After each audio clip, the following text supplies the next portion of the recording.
In a small town in 1990, an entire family mysteriously disappears, leaving nothing but silence and speculation. For 15 years, no one noticed anything until an almost invisible detail changed everything. Get ready to find out what's been right in front of everyone's eyes all along. Autumn in Rothenburg, Ob der Tauber, has always been particularly beautiful. The medieval half-timbered houses glowed in warm colors, while the leaves of the trees slowly changed color and covered the cobbled streets with a golden carpet. For tourists, it was the perfect time to visit the picturesque little town on the romantic road. For the locals, it meant a return to peace after a hectic summer. For the Bergman family, however, the autumn of 1990 was the beginning of a mystery that would preoccupy the city for the next 15 years. It was a Tuesday morning when Hanna Lorais Schmidt, the owner of the local bakery, noticed that something was wrong. Klaus Bergman, the father of the family, had not shown up as usual at 7 a.m. sharp to buy his daily rye bread and 2 rolls for the children. Maybe he's sick, thought Hannah Laura as she served the next customers. But when none of the Bergmans showed up on Wednesday and Thursday, she began to worry. The Bergmans were not a typical Rothenburg family. They had only moved to the city 3 years ago, shortly after the birth of their youngest child, Marie. Klaus, a tall man with kind eyes and a thick mustache, worked as a carpenter in a small shop on the market square. His wife, Ingrid, a petite woman with ash blonde hair, gave piano lessons in the community center. Her older son, Thomas, was 12 and known for his exceptional chess talent. They were polite but reserved, took part in local festivals but always kept a little to themselves. Friendly in conversation, but never really open about her past. In a small town where many families had lived for generations, they remained outsiders, respected but never fully integrated. On Friday, Hannelore decided to visit the Bergmans. Her small house was located on the edge of the old town, a modest 2-story building with a well-kept front garden.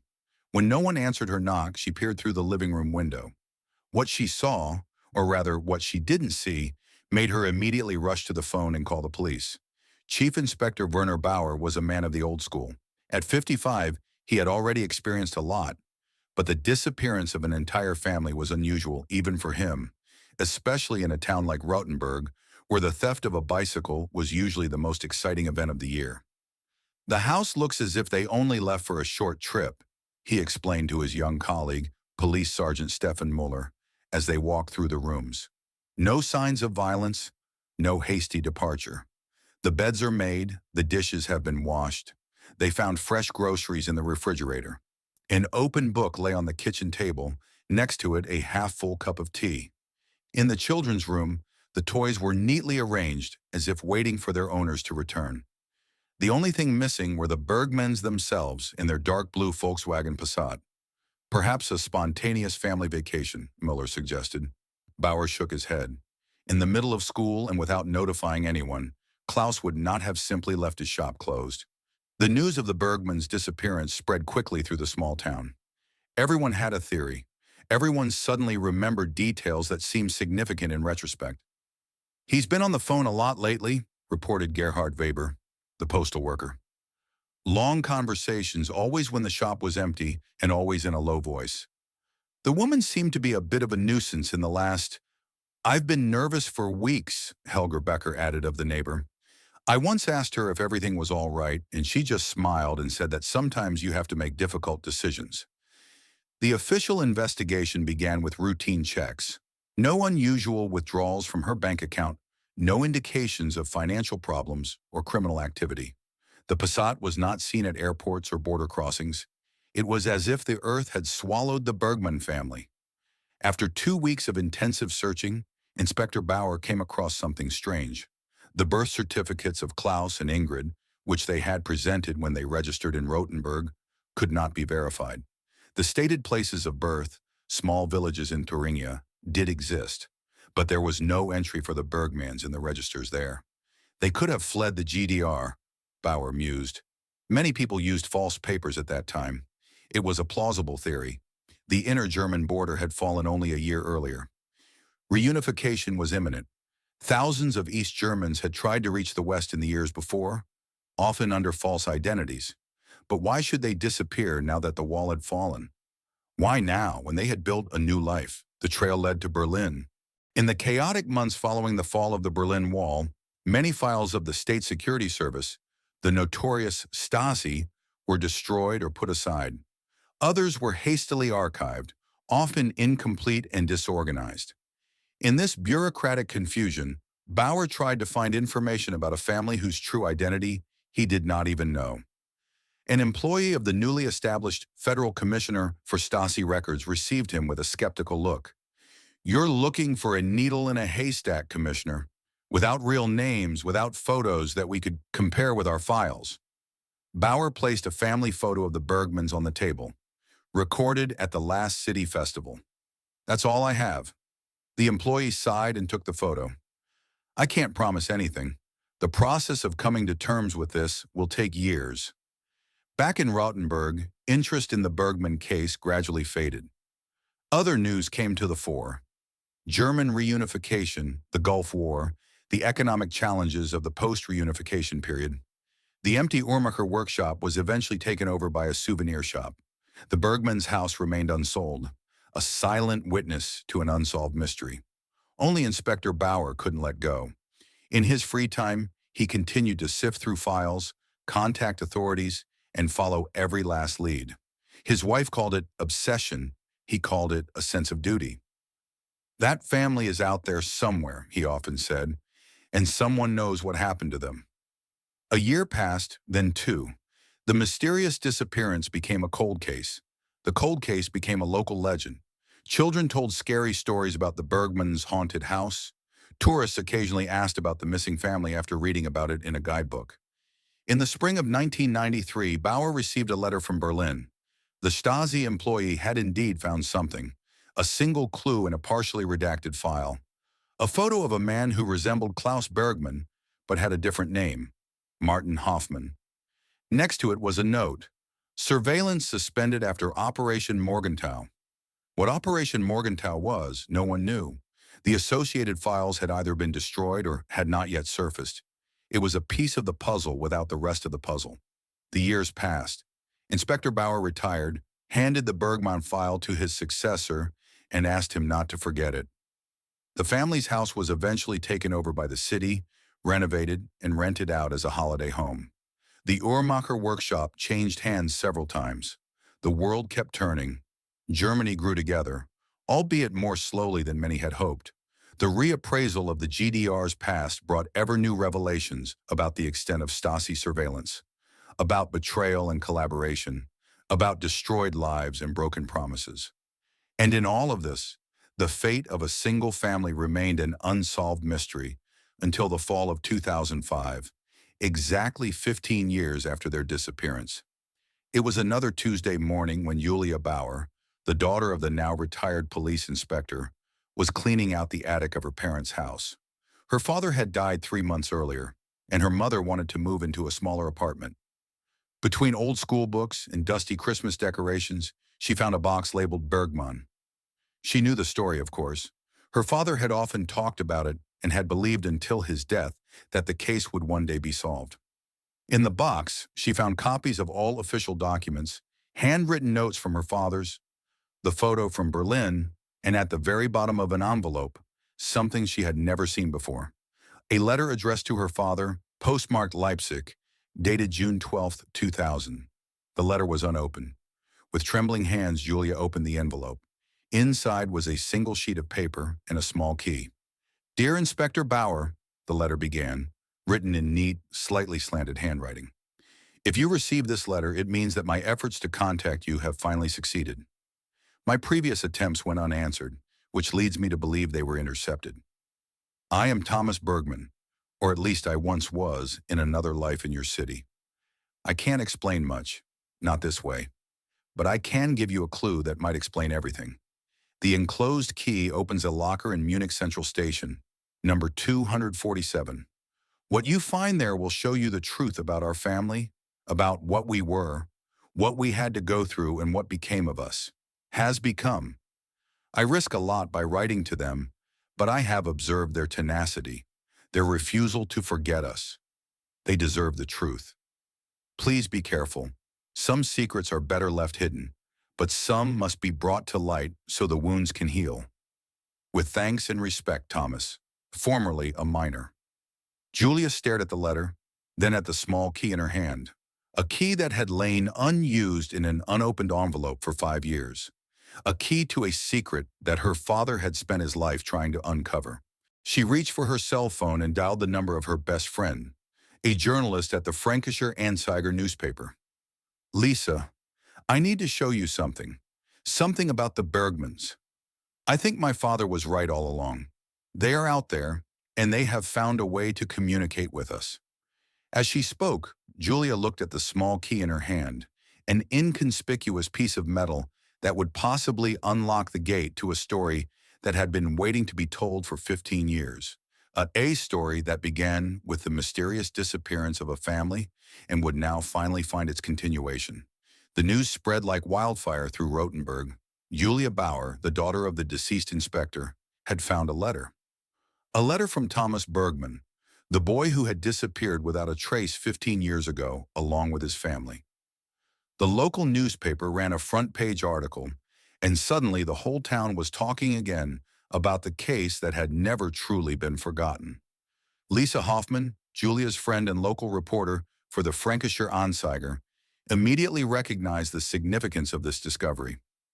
"This is the story of my career," she said to Julia as she read the letter for the third time. "We have to go to Munich immediately." Julia hesitated. "Shouldn't we inform the police first?" Lisa shook her head vigorously. "Your father dedicated 10 years of his life to this case, and the authorities have let him down. If the letter was indeed intercepted, as Thomas suspects, then there is someone who doesn't want this story to come to light. We should first see what's going on in the locker." 2 days later, the two women stood in front of a wall of metal lockers in Munich Central Station. Number 247 was in the top row. With slightly trembling hands, Julia inserted the small key and turned it. The locker opened with a quiet click. Inside lay a single manila envelope, yellowed with age but unopened. Julia's heart was in her throat as she took out the envelope. It was heavier than she expected.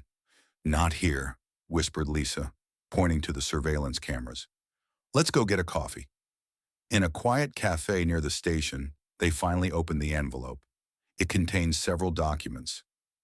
ID cards in various names, old black and white photos, handwritten notes, and a thin notebook with worn pages. "These aren't the Bergmans," Julia said, surprised as she examined the ID cards. "Klaus Bergman's name is Martin Hoffman, and Ingrid is registered as Elizabeth Wagner. Both were born in Leipzig, not Thuringia." "False identities," Lisa muttered as she read the she looked through the photos. They showed a younger version of the Bergman couple in a town that was clearly in the former GDR. In one of the pictures, Martin Klaus stood in front of an imposing building with the inscription Institute for Applied Physics. "He was a scientist, not a tycoon," said Lisa. "And look at this." She pointed to a document stamped with the State Security Service. It was partially blacked out, but the name Hoffman Martin was clearly visible, as were the words surveillance and suspicion of contacts with the West. "They were being watched by the Stasi," Julia whispered. "That's why they fled." The notebook contained entries in precise, small handwriting, obviously by Klaus Martin. The earliest entries dated 1985 and described his work on an unspecified research project. Over time, the entries became increasingly paranoid. He wrote about colleagues disappearing, about tapped phone calls, about the fear that they knew what he had done. The last entry before their escape from the GDR, dated October 3, 1987, read simply, "It has become too dangerous. We have to leave. E has prepared everything. God help us." "They were refugees," Julia said quietly. "They fled the GDR and built a new life for themselves in Rothenburg." "But why did you disappear again in 1990? Lisa asked. The fall of the wall should have made her feel safe. They found the answer in the last pages of the notebook. After a gap of almost 3 years in Rothenburg, there was a final entry dated September 17, 1990. "They found us. Ha visited me in the shop today as if he were an ordinary customer, but his smile betrayed him. He knows everything about the project, about the documents I took with me. He said, 'Reunification doesn't change anything. Some secrets must remain buried.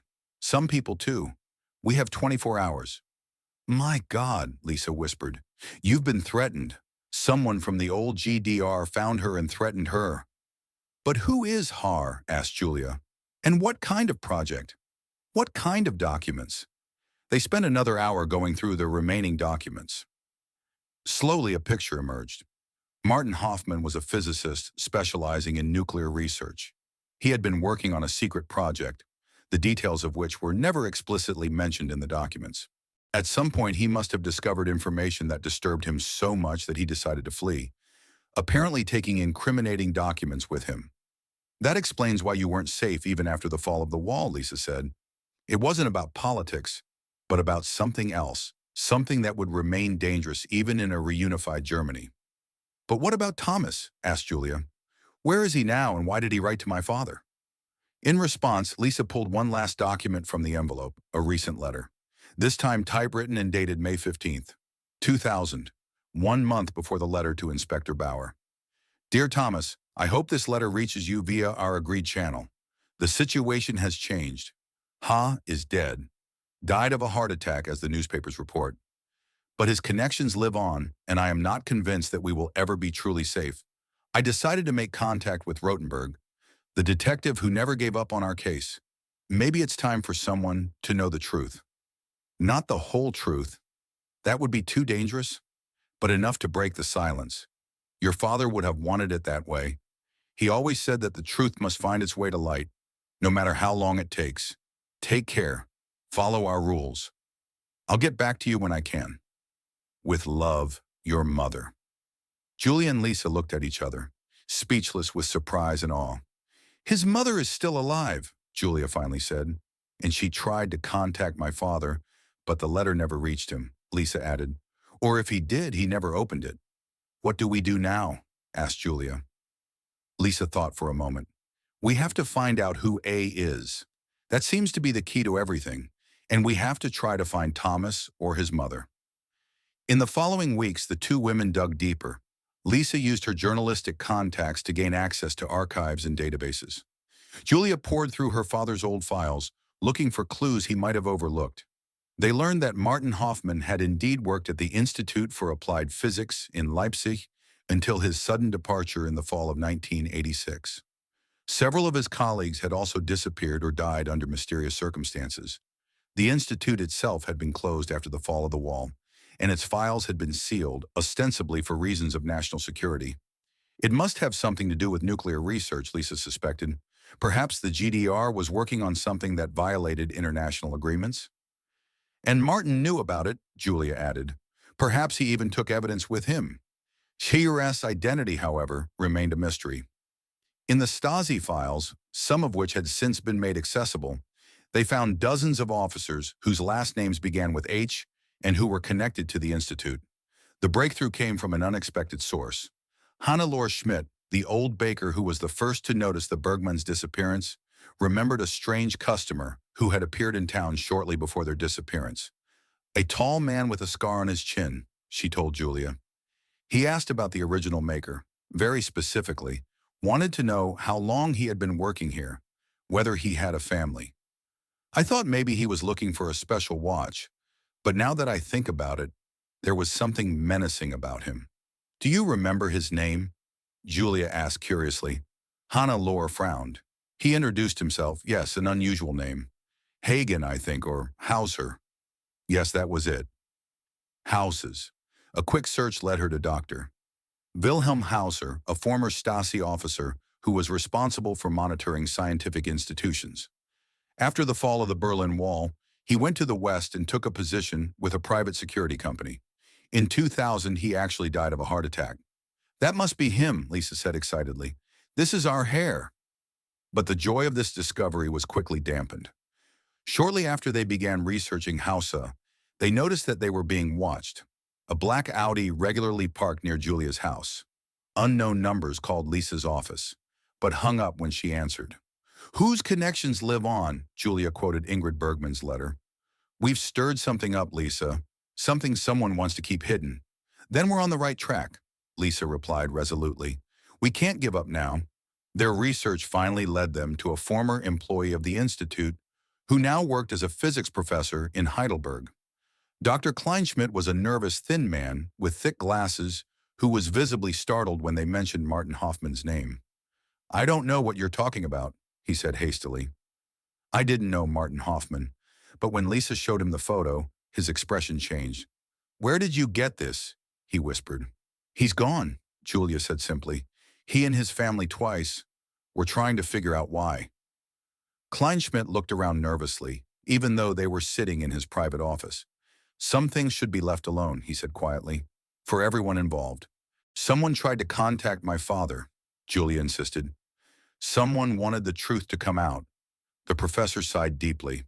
"Martin was brilliant," he finally said. "Too brilliant for his own good. He discovered that our peaceful research project was actually serving the development of tactical nuclear weapons. Weapons that should never have existed according to all the international agreements the GDR had signed." "And he fled," Lisa said. Kleinschmidt nodded with evidence. Documents that incriminated high-ranking individuals, individuals who, even after reunification, retained important positions in politics, industry, and the security agencies. "Husser," Julia said. Among other things, Kleinschmidt confirmed that he was just the tip of the iceberg, a network that still exists today. As they left the professor's office, Julia and Lisa knew they had touched on something greater than the fate of a single family. It was about state secrets, about cover-ups at the highest levels, about a legacy of the Cold War that reached into the present. "We need protection," Lisa said as they walked to their car. "We should go to the police, or better yet, to the Federal Criminal Police Office." But when they reached the parking lot, someone was already waiting for them. A young man, perhaps in his mid-20s, was leaning against their car. He had dark hair and watchful eyes that seemed strangely familiar to Julia. "Julia Bauer?" he asked with a slight Saxon accent. "I'm Thomas Bergman. I think you were looking for me." The young man who introduced himself as Thomas Bergman seemed both tense and relieved. His dark eyes, so similar to his father's, darted watchfully across the parking lot as he led Julia and Lisa to an inconspicuous gray Opel parked a few rows away. "We shouldn't talk here," he said quietly. "It's not safe." Julia stared at him, stunned. The little boy who had disappeared 10 years ago now stood before her as a grown man, a ghost from her father's past, suddenly made flesh and blood. "How did you know we'd be here?" Lisa asked suspiciously. Thomas smiled. Thin. "I didn't find you. They found me." When they began researching Hauser, certain alarms were triggered. Systems my mother had set up years ago to warn us. "Open the back door of the car." "Please, I'll explain everything." But not here. The drive took them out of Heidelberg through small villages and finally onto a remote forest path. Thomas drove in silence, his eyes focused on the road. Only when they stopped in front of a small hunting lodge hidden deep in the Odenwald forest did he seem to relax. "We'll be safe here," he said as he led them inside, "at least for a few hours." Inside the hut, it was surprisingly cozy. A wood stove provided warmth. The furniture was simple but functional. On one wall hung a map of Germany, dotted with colored pins. "My mother doesn't live here," Thomas explained, noticing her gaze. "This is just one of our meeting places. We have several spread across the country." "So your mother is still alive," Julia said quietly. Thomas nodded. "Yes, my father died in 1998, of heart failure. The years on the run have worn him out, but Mother is strong. She got us all through." He put the kettle on for tea and then took a worn leather bag from a hiding place under the floorboards. "I suppose they found the contents of the locker. That was only one piece of the puzzle, the part my mother felt safe enough to leave behind." From the bag, he pulled a thick, leather-bound book, a diary, its pages yellowed and curled, as if exposed to moisture. "My father's diary," Thomas explained, "his complete records from his time at the Institute to our final days in Rothenburg. He entrusted it to me shortly before he died." Julia accepted the book reverently. "Why are you showing us this? Why now?" Thomas sighed deeply and rubbed his eyes. He seemed suddenly exhausted, as if carrying a burden too heavy for his young shoulders. "Because it's time for the truth to come out. Because I'm tired of running, and because their tenacity has proven that they are trustworthy." just like your father. It was. He opened the diary and flipped to a specific passage. Read, "It all begins here." The entry, dated March 12th, 1987, was written in the precise handwriting of Klaus Bergman, or rather Martin Hoffman. Today I discovered the truth. What we are developing in Lab B is not an advanced energy source, as you would have us believe. It is a weapon, a tactical nuclear weapon of frightening efficiency, disguised as a civilian research project. The plans call for them to be stationed as the last line of defense along the inner German border. God help us if it is ever used. The radiation would not stop at the border. Thousands, perhaps millions, would die on both sides. Julia looked up in shock. A secret nuclear weapon on the inner German border. Thomas nodded grimly. The GDR leadership became increasingly paranoid as their regime drew to a close. They knew they had no chance against the West conventionally, so they relied on the ultimate deterrent factor. But that's crazy, Lisa interjected. They would have destroyed themselves. Desperate regimes make desperate decisions, Thomas said simply. My father recognized the danger. He knew he had to act. The next entries described Martin's growing fear, his attempts to warn other scientists, and finally his plan to escape. With the help of a network of dissidents, he managed to collect microfilms containing evidence of the project and smuggle them out of the institute. He wanted to pass the information on to the West, Thomas explained. But then he realized that the project had connections that went far beyond the GDR leadership. West German companies that supplied technology, politicians who looked the other way, a network of accomplices on both sides of the wall. Julia continued to leaf through and came across an entry from October 1989, a month before the fall of the Berlin Wall. The news from Berlin is hopeful. The regime is faltering. Maybe our exile will be over soon, but Ha called me again today. He says the friends of the project are concerned about the developments. They fear revelations if the archives are open. He offered a deal, my silence against our security. I refused. Some truths must come to light, no matter the cost. Who are these friends of the project? Asked Julia. Thomas pulled another document out of his pocket, a list of names, positions, and connections. Industrialists, politicians, military personnel from East and West, people who profited from the Cold War and who wanted to retain their power after reunification, people for whom the truth would be fatal. Lisa glanced over the list and gasped. Some of these people are still in positions of power today. Exactly, said Thomas. And that's why we had to disappear. When the wall fell and reunification began, it became clear that the archives would be opened. These people couldn't afford for my father to speak or for his evidence to be found. The last entry in the diary, written the evening before her escape from Rothenburg, was shocking in its simplicity. They gave us an ultimatum. Either we disappear forever or they will make us disappear. I thought about the authorities, the press. But who can I trust? Their reach is too great, their connections too powerful. I have to think about my family. Thomas and Marie are still so young. You deserve a life without fear. So we will flee again. New names, new identities, a new hiding place. I'll take the evidence with me.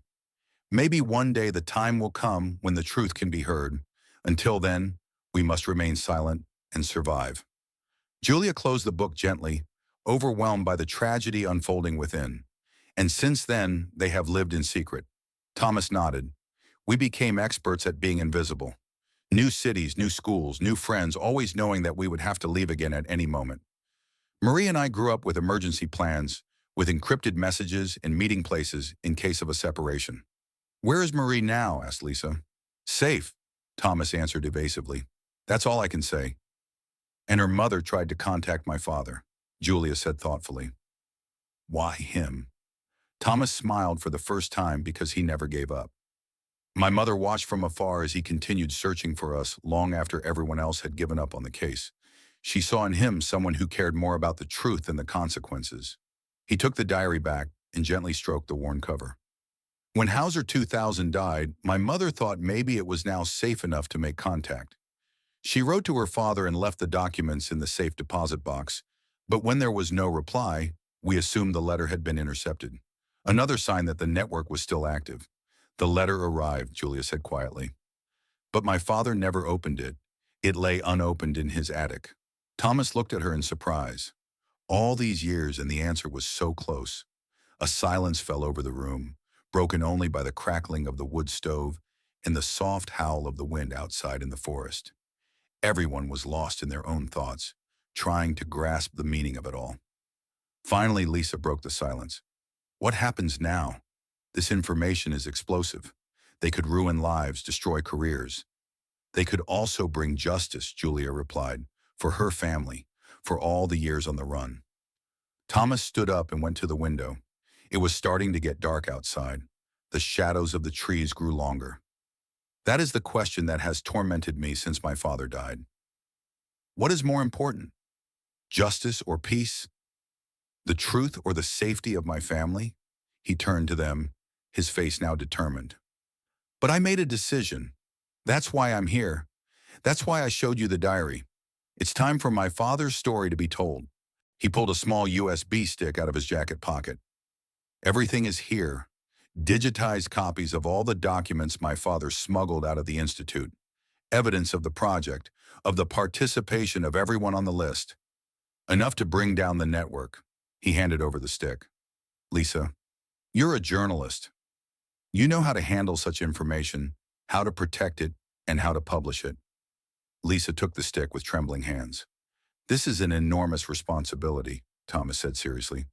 But I trust them, and I owe it to my father.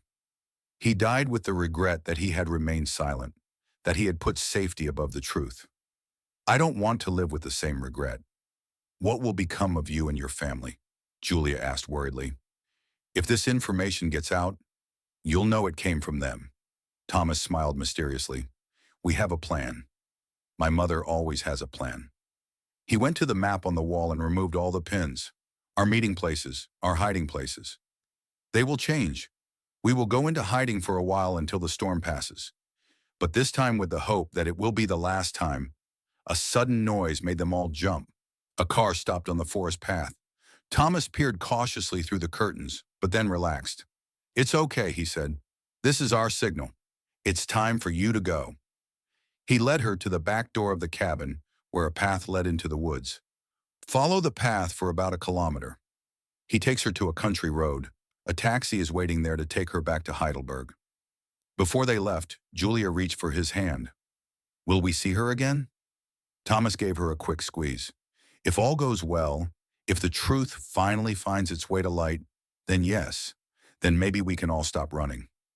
Every time Julia and Lisa walked along the path, Julia turned back. Thomas stood in the doorway of the cabin, a solitary figure, set against the warm light of the interior. He raised his hand briefly in farewell, then closed the door, and the darkness of the forest enveloped him. In Julia's pocket lay a final gift from Thomas, a faded photograph of the Bergman family from happier days in Rothenburg. On the back he had written, "So that the truth is not forgotten." Lest we forget, with this picture and the USB stick full of explosive secrets, the two women made their way back into the world, ready to reveal a story that had been waiting in secret for 15 years. The autumn of 2005 in Germany was unusually cold.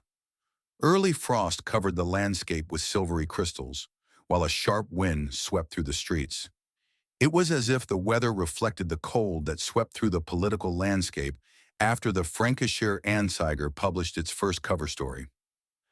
The GDR's secret nuclear program, the truth behind the disappearance of the Bergman family. Lisa Hoffman had worked on the story for months, checking every detail, verifying every source.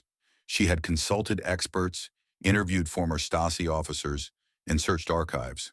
Thomas Bergman's USB stick had turned out to be a goldmine, full of documents, plans, and evidence that revealed a conspiracy that spanned decades and the division of Germany. The reactions came quickly and violently.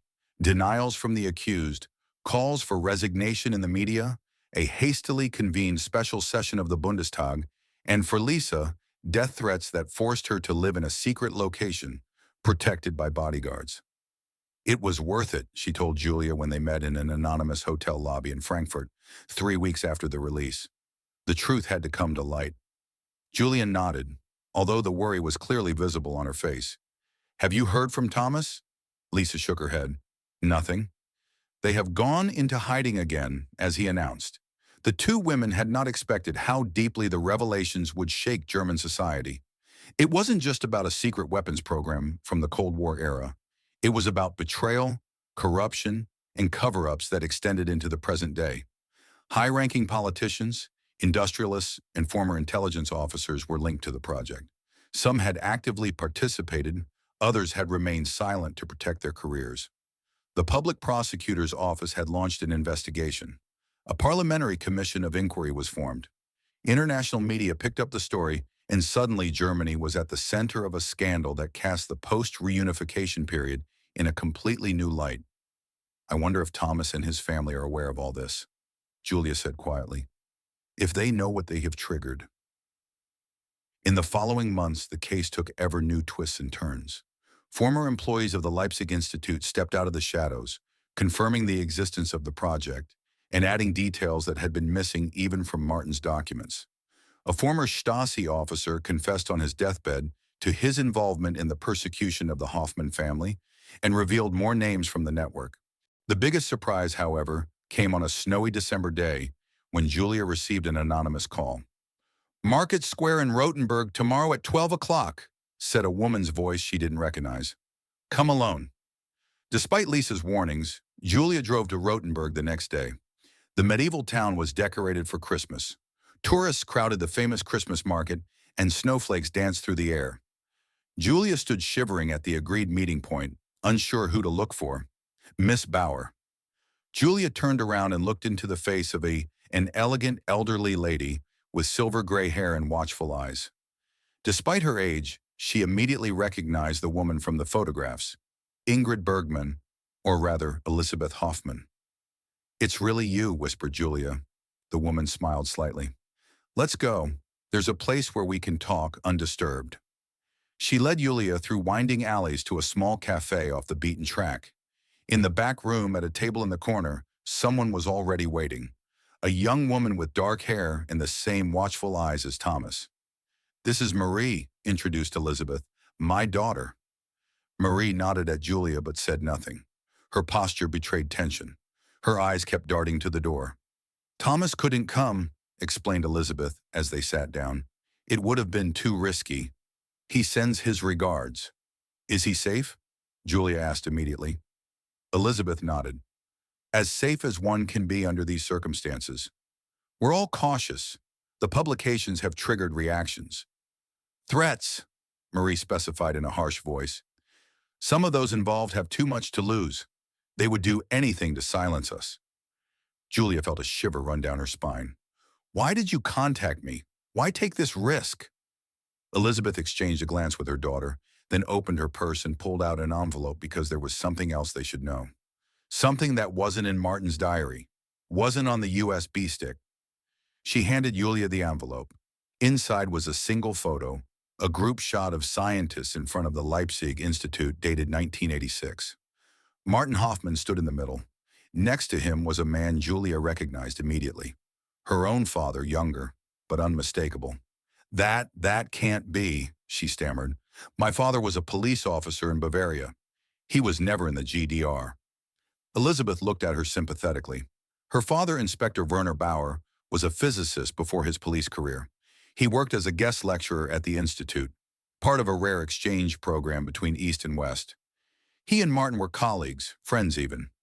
Julia stared at the photo, unable to process the implications. But why did he never say anything? All those years he spent searching for them. Because he wasn't looking for us, Elizabeth said gently. He was looking for evidence, for Martin's documents. He knew from the beginning who we were and why we had disappeared. Marie leaned forward, her voice quieter now. Her father was part of the project, but he dropped out when he realized what it was really about. He returned to the West, changed his profession, tried to forget.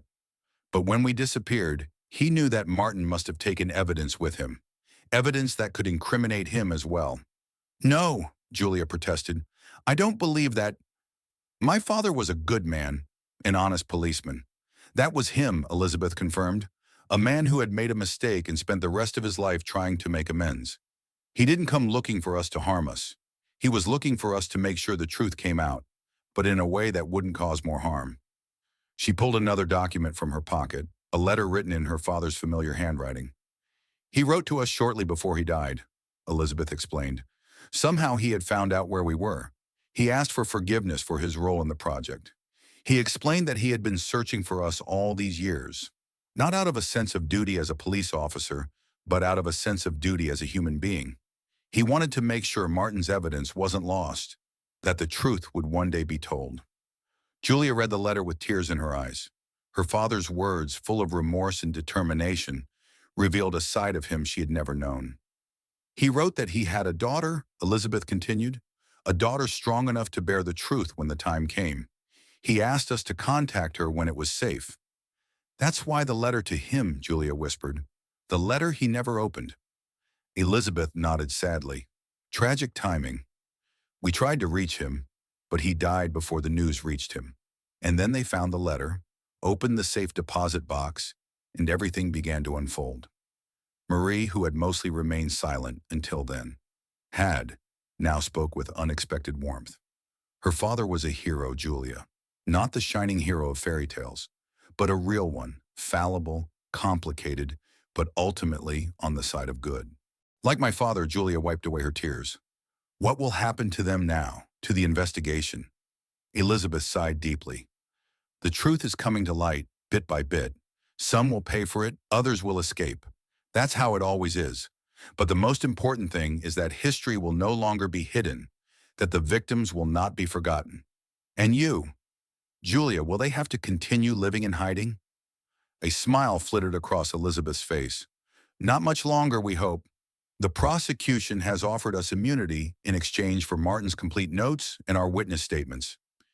We are negotiating a witness protection program. That means we may soon be able to stop running," Marie added with a hint of hope in her voice. 10 years in the shadows is enough." As they said goodbye, Elizabeth spontaneously hugged Julia. "Your father would be proud of you," she whispered. "They have completed what he began." In the following weeks, events unfolded rapidly. The Parliamentary Commission of Inquiry presented its preliminary report. Several high-ranking politicians resigned. A former industrialist was arrested while trying to leave the country. And then, on a clear January morning in 2006, a family appeared in front of the cameras in Berlin. Elizabeth Hoffman, flanked by her children, Thomas and Marie. They looked older, marked by years on the run, but there was a new calm in their eyes. "We are the family you know as the Bergmans," Elizabeth began her explanation. "We have come to tell our story, the complete story." In the hours that followed, the epic of a family caught between the millstones of history unfolded before a captivated audience. Elizabeth spoke of Martin's discovery, of her escape from the years of fear. Thomas and Marie talked about their childhood in secret, about constant moves and new identities. They also spoke of Werner Bauer, the police officer with a hidden past who had dedicated his life to seeking redress, and of his daughter Julia, who had the courage to bring the truth to light. At the end of her statement, Elizabeth held up a yellowed photo, the family photo from Rothenburg that Thomas had given to Julia. "This was our brief moment of happiness," she said in an emotional voice. "A small town that was our home for a short time. We lost a lot in those 15 years. Time, security, the chance for a normal life. Martin even lost his life, worn down by the constant flight. But we never lost our hope that one day the truth would prevail." In Rothenburg ob der Tauber, residents watched the broadcast in tense silence. In the town hall where a large screen had been set up, a few of the older citizens still remembered the friendly Uhrmacher family. Hannelore Schmidt, the baker who had first noticed the Bergmans' disappearance, nodded with every word, as if seeing a long-suspected truth confirmed. "I always knew there was more to it," she said to her neighbor. "They had that look, the look of people carrying something heavy with them." The evening after the press conference, Julia Bauer returned to her father's house. She went straight to the attic, to the spot where she had found the fateful letter. By the light of a single lamp, she opened the door again.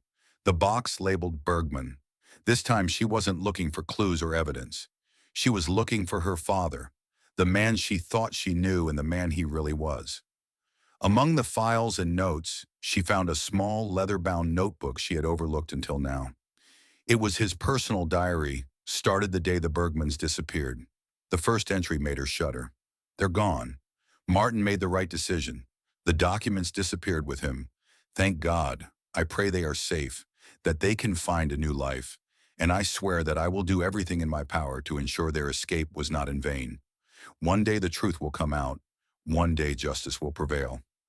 Julia closed the book and held it to her chest. Tears streamed down her cheeks, but they weren't tears of sadness. They were tears of realization, acceptance, and yes, pride. Her father had made mistakes, had kept secrets, but in the end, he had fought for the truth in his own quiet way, and she, his daughter, had completed his work. Outside it began to snow, thick flakes that enveloped Rothenburg in a white blanket. Julia went to the window and looked out at the town that had kept so many secrets. Somewhere out there, she thought, a family is starting a new life, a life without escape, without fear. The Bergmans had come home, not physically, but in truth. Their story had been told, their sacrifice honored, their voices heard from the darkness, and sometimes, Julia knew now, that was the true meaning of homecoming. The end. Don't forget to subscribe to our channel, like the video, and turn on notifications so you don't miss any of our upcoming stories. See you soon. M.